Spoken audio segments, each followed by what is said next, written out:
Hai, selamat datang di channel Opini Bebas. Bebas berpikir, bebas berekspresi.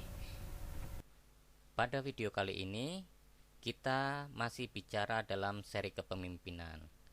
Kita bicara pada tahapan pertama kepemimpinan, yaitu kepemimpinan diri sendiri.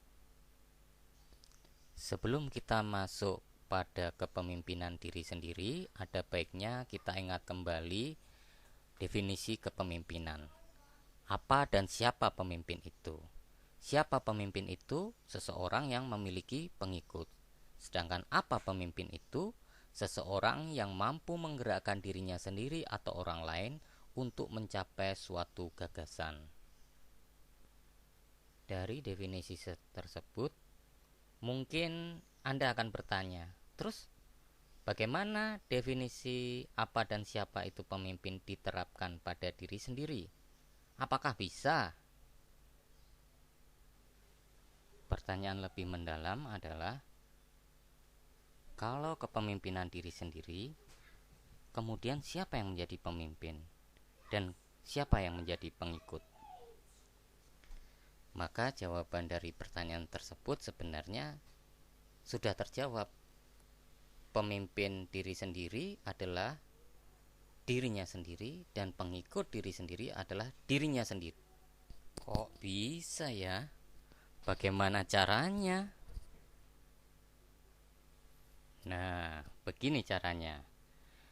Kalau kita ingat kembali pada video yang pertama, kata kunci dari kepemimpinan adalah gagasan. Maka kepemimpinan diri sendiri pun kuncinya ada pada gagasan. Apakah saya atau Anda memiliki gagasan untuk diri sendiri? Apakah saya atau Anda memiliki gagasan yang bisa berdampak bagi diri saya sendiri? Apakah saya atau Anda memiliki gagasan yang bisa kita lakukan secara pribadi? Nah, setelah saya atau Anda memiliki gagasan untuk diri sendiri, langkah selanjutnya adalah saya atau Anda perlu mengkomunikasikan gagasan itu kepada diri kita sendiri. Mengkomunikasikan di sini artinya memastikan bahwa memang gagasan itu penting dan mendesak untuk dilakukan. Kenapa? Kata kunci penting dan mendesak, karena kalau gagasan itu menjadi tidak penting dan tidak mendesak, maka kenapa gagasan itu harus kita realisasikan, harus kita lakukan, harus kita capai? Tidak ada urgensinya, tidak ada kepentingannya. Poin-poin penting dan mendesak harus ditemukan, yang akhirnya hal itu menjadi alasan yang cukup kuat kenapa gagasan harus dilaksanakan, harus direalisasikan. Ini yang disebut sebagai proses internalisasi gagasan kepada diri kita sendiri. Kita yakin bahwa gagasan itu memang penting, gagasan itu memang mendesak untuk dilakukan. Saya atau Anda mengkonfirmasi dan mengatakan ya atas gagasan itu menjadi gagasan yang benar-benar menjadi milik saya atau Anda. Lalu setelah kita memiliki gagasan untuk diri sendiri, apakah kemudian sudah selesai? Sudah cukup? Apakah kita sudah menjadi pemimpin bagi diri kita sendiri? Tentu saja belum. Lalu bagaimana selanjutnya? Nah, langkah selanjutnya adalah kita harus memahami kondisi saat ini. Kondisi saat ini yaitu kita menyadari kondisi diri kita sendiri pada saat ini. Dan kondisi saat ini berarti kita juga menyadari kondisi dan lingkungan, situasi yang mengelilingi kita pada saat ini. Dengan menyadari kondisi kita saat ini, kondisi saya dan kondisi lingkungan yang mengelilingi saya saat ini, maka kita bisa meletakkan posisi kita pada saat ini. Dengan mengetahui posisi kita saat ini, maka kita dapat membuat jalur bagaimana posisi kita saat ini menuju gagasan yang telah kita tetapkan sebelumnya. Membuat jalur ini bisa kita ilustrasikan seperti kita membuat rute perjalanan. Jadi misalkan posisi saat ini saya atau Anda ada di Jakarta dan gagasannya atau tempat yang dituju adalah Surabaya. Maka saya atau Anda menetapkan rute perjalanan dari Jakarta menuju Surabaya. Setelah kita menetapkan jalur atau rute, kita perlu menetapkan langkah-langkah, tahapan-tahapan, atau capaian-capaian, atau titik-titik di mana menandai proses perjalanan kita sudah berjalan menuju gagasan.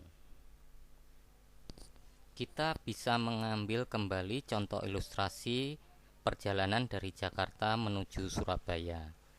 Maka kita perlu menetapkan titik-titik yang menandai proses perjalanan kita, capaian-capaian yang menandai proses pencapaian gagasan-gagasan kita. Jadi kalau perjalanan saya dari Jakarta menuju Surabaya, saya bisa menetapkan tahapan, saya ke Jakarta, kemudian saya ke Cirebon, kemudian saya ke Semarang, dan saya ke Surabaya. Titik-titik ini menjadi penting untuk penanda tahapan yang sudah atau rute yang sudah kita lalui. Kenapa ini juga perlu dibuat? Karena sebenarnya dalam hidup ini seringkali terjadi banyak hal-hal yang di luar kendali kita. Contoh, misalkan ketika saya atau Anda berjalan dari Jakarta menuju Cikampek, semuanya berjalan baik-baik saja. Namun kemudian ketika sampai Cikampek, saya mendapatkan kabar bahwa ada saudara yang mungkin sedang sakit. Kemudian karena saya merasa perlu untuk menjenguknya, saya kemudian merubah rute, tidak dari Cikampek menuju Cirebon, tetapi saya akan berbelok menuju kota Bandung.